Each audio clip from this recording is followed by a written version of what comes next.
Okay, ready tayo. And 1, 2, 3, tingin sa camera.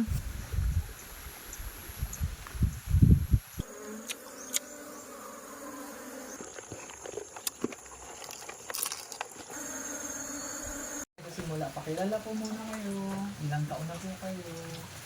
Tapos ano po yung kasalukuyang trabaho niyo. Sige po. Ako po si Obispo, 40 years old, taga Sinagaran na Hubeliar Albay. Isa po akong farmers, pagsasaka, nagtatanim ng mga sari-saring gulay. At sa Nyugan po, yun po ang pinagkakakitaan ko dito sa probinsya. Next question po. Kailan ka po nagsimulang maging content creator?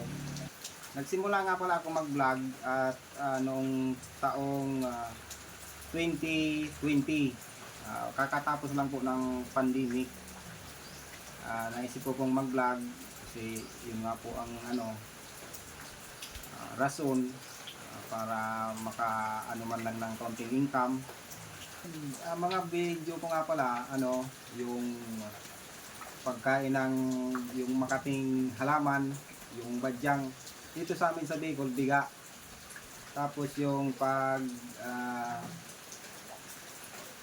pagkain ng buhay na bubuyog po, yun. Hanggang sa dumating sa kumain na ako ng yung balot na buhay pa yung sisiw.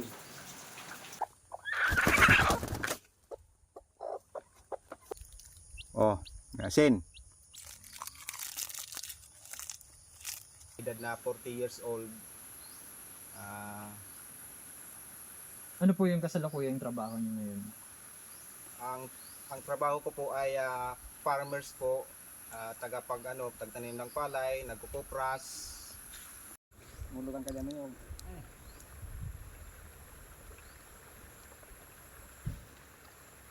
Tingin lang po sa palayan, diretso. Parang may nagmamasdan yung mga tanim niyo. Straight lang po.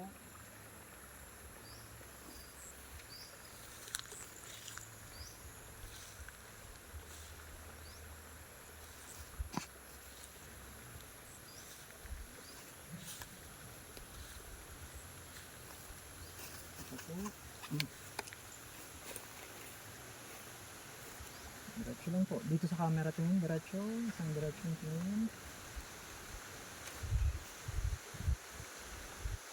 Papatago ko na ito. Ito pa po, tingin ulit sa baba. Okay, ready tayo. And 1, 2, 3, tingin sa camera.